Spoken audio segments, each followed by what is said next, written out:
Hi guys, I'm so excited to be with you here today. Even if it's virtually, I've made time to come and make sure the seminar doesn't go a waste. I'm glad you're here, ready to learn something. This is the media ministry, or yeah, young guys, I know you're a media minister. Nice. Yeah, so I'm going to talk about redeeming the screen. It's a seminar about screens. Yes, when I talk about screens, I'm talking about the computer screen, the projector screen, the TV screen, the screen at home, the screen on the matatu. Yeah, the screen. Yeah, even this is a screen in your pocket. So basically, we all know screens can have a way of shaping us and also having a way of connecting us with others, or even disconnecting us with others. So you find it shapes us maybe emotionally, relationally, and maybe socially also. But let's now go dig deep and know how the screen media, they are related. You all know it's from this camera that you're watching me from. Sorry, from this screen you're watching me from. So thank you for coming. Be ready to learn something. So I'll just want you to go with me, because I'll be going this side, up and down. When I go this side, let's all go this side. Going this side, let's all go this side, because that's where you learn a lot. Okay, so before going to a lot of this side or that side, we all know about movies. We watch movies, different movies. So let's start by just engaging a little bit. I want you to pause this video. Yes, pause this video after asking this question to your friend. What is your favorite TV series, movie, or even drama, or even whichever movie you watch, series, or TV series? Yes, I said pause the video.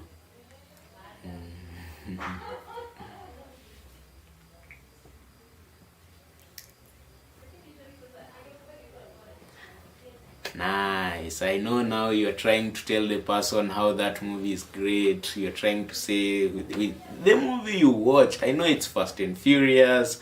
I know it's Jackie Chan. Oh, you guys didn't watch Jackie Chan. Sorry. I know it's these blockbuster movies that maybe Barbie. Have you watched Barbie, by the way? You're laughing. Yeah, there are many movies that are coming out today, and I'm talking from the point of movies. There is this movie of Black Panther. Have you watched Black Panther, by the way? Movies are movies, but at the end of the day, how is it making your heart feel? How do you feel after you've just completed the movie? And many a times you find the producers of this movie want us to feel something. The producers of these movies want us to learn something, or want us to imagine their world. So it is through the screens that you're able to communicate with these people. So why is it that I'm talking about redeeming the screen? Media is really a crucial and a critical conversation for the church today, and basically because the church is fully involved in it. So before I go on, let me ask, do you know the mission of this church? Did you say the mission or the vision? Because the vision is discipling disciples, and the mission is reaching. I'm really sure that God will just deliver us from just being Christians who pray, who just read the word, who just read the Bible and come to service and come to church and end the day.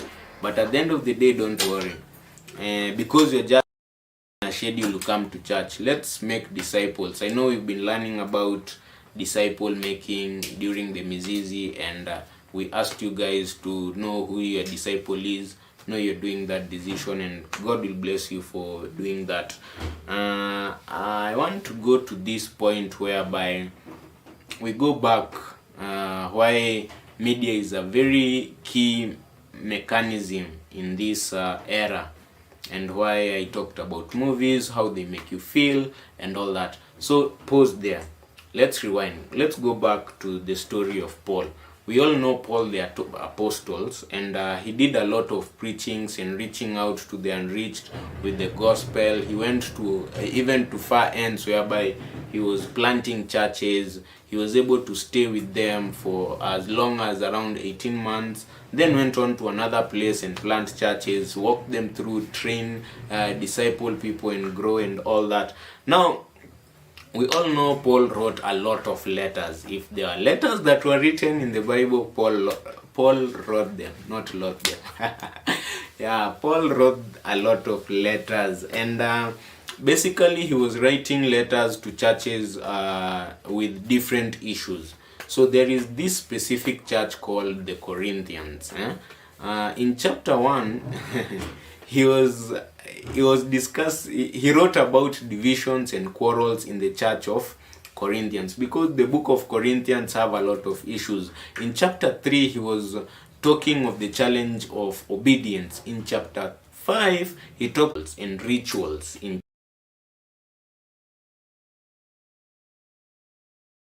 chapter 8, and then in chapter 9, he talked about self-discipline. You might be wondering, why did I choose the book of Corinthians and the letter he wrote? So my question is for you today is, if Paul was to write a letter to this team, yes, our media team, what will he write about? Will he write about self-discipline? Will he write about idols? Will he write about sexual immorality? Will he write about challenges in obedience? Will he write about quarrels and division and what have you? The reason is, when Paul was planting churches, when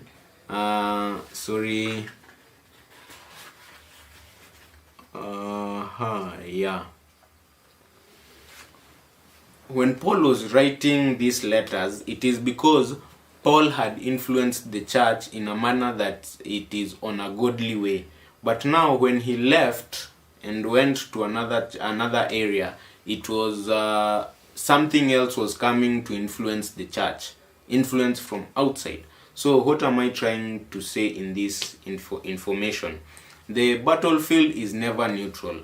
It's either you are the one planting the seeds of goodness or someone else is planting the seeds. So in the Corinthians church, we see that someone else was doing it. That's why Paul had to come back and write these letters. So how is this related with the media and this 21st century? Sorry to say, and I'm going to tell you something. Do you know the Bible has even wrote a verse about the 21st century? Don't laugh. 21st century and about technology. Yes. We are going to read that verse today. So let me tell you one thing. The battlefield is never neutral, and everyone is planting something. So back to our movies, and back to why you need to know why Paul was planting something good, yet someone else was planting something else. So just to know, as far as we are here in the world, someone is planting a seed. It's either I'm the one doing the planting, or it's either someone else. The same way we've talked about discipleship. It's either you are discipling somebody or someone else is discipling that person. So in our else life. So my question is for you today.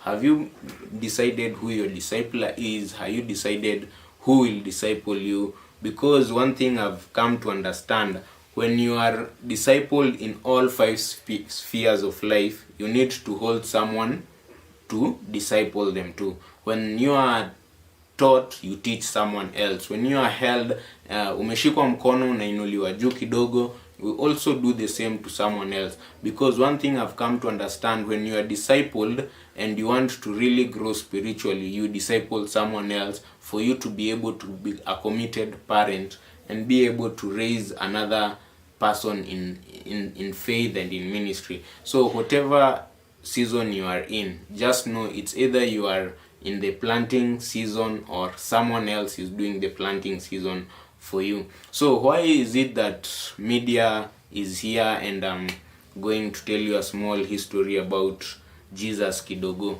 So our mission, back to our mission. Our mission says reaching the unreached with the gospel.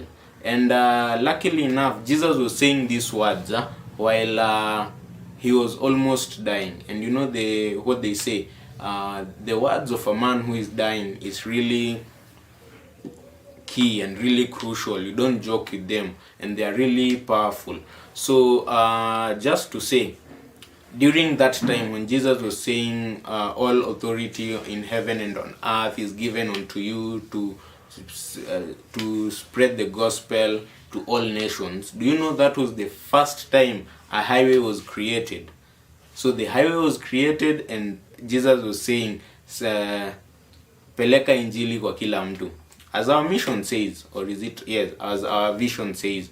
So let me ask you, what if the technology we have now was there then? Will Jesus really reach many people as he intended to before, after? So let's get back to seed planting mechanism in the media, and why media is so important in this part. So in the 15th century, the first ever printing press was made, the one of a kind. So this printing press was called Gothenburg Printing Press. Guess what was the first book to be printed in this press? Yes, guess. I heard someone just said it. The Bible. The Bible is the first book to be printed, and it was, up to now, it has been translated to 1600 languages. That's the New Testament. And the Old Testament, up to 700 languages have been translated. But now my question is, what happened after the Bible was already printed, and the people who did the printing went to the book? Yeah, so the person had to close down and go? No. He was there and saying, who else has an order? Bring your order, whatever it is, I'll print. That's why you find right now there are many books of different genres. There are those of finance, literature, there are those of novels, there are those of name it. All those books have been printed. But now my question is, as a media person, which medium or which press or which books have you interacted with that are talking about God? Remember, the battlefield is never neutral. Once you are there to dominate, or someone else is there to dominate. The same way we are talking about media. So the press, it's either someone is at the press, or there is somebody else at the press printing something else. So there is always someone planting seeds, remember that. There is always someone at the press. So printing press, it's media space, and it's not a neutral space. Either you go in to occupy, or you are occupied. The same to us guys, we just take media as screens, we say vitabu tuachie watu wengine. So let me challenge you today. There are many things God has done to you. You can testify and even write all of them from January to December. My question to you, can you write about it to just testify of the doing of the Lord? Yes. If it is possible, you can write a book about what God has done in your life. It's your testimony book. And who knows, you'll sell and it will motivate somebody, you'll get something, and your life will never remain the same. So this guy at the printing press did not occupy that space, because after they got their Bible, they left, and then some other people came and occupied the space. Now we have magazines, we have all those kind of media press materials. So my question to you today, what media are you occupying? Yeah. Now let me go now to the real media, mainstream media a bit. So about mainstream media, there was a conference of Anglican bishops, and the Deputy General Manager of the Media Council of Kenya was speaking. And this is Kenya today. We have 135 TV stations, and out of these 135, 60 are owned by the church. Thank you. Are owned by the church. So this seems to be good for the church, right? But imagine, no, every person is coming out of mainstream media. People are coming to this other side, to Netflix, to YouTube and all that. And also each church right now, you can find they don't have TV stations, but they have a YouTube channel, which they do one thing. Something he said, we as a church, we do not have we do not know how to create content apart from just preaching and we don't put anything else to the channels. So we just put our preaching for the pastor, and we come to find that the channel will make people know more about God than knowing God in person. So it doesn't teach. You find there is just prosperity gospel, there is just this gospel or that gospel, to a point that people are even wasi wanafanya history ya ni shamahoho ama inaitwaje, shakahola, ina taint jina ya Christians, yet you are a Christian and you continue tainting it so much. Let me go back now to another history kiasi, and then we get back to this story church and media and why it's important. To some extent, we as the media team are the people who are supposed to amplify the gospel. We are supposed to make people know God more. We are supposed to be creative, to share, to just be able to lead a life that is of God. But now the question is the media, am I the medium of the media? Or is the media my medium? I know you're getting confused, but the question I'm asking is, as a person, are you so converged? Are you so into watching movies, into doing things the same way as others are doing? But all in all, I just want to encourage you today. With all these stats, with all this information, as a kingdom creative, what are you doing differently for the church page and not for other Christians? So let me reach there today with that stats, with that information.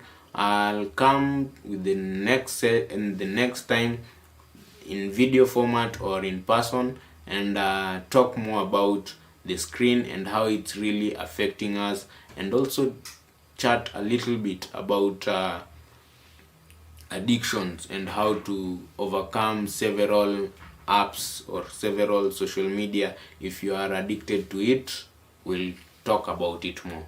Let me reach there for today.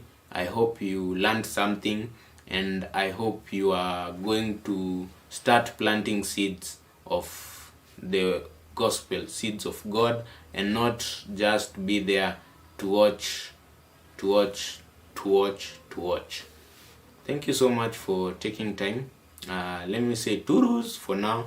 Meditate on everything. You can replay this replay this video if you didn't catch any part, and we'll continue next time. Thank you so much. Goodbye. Kweli.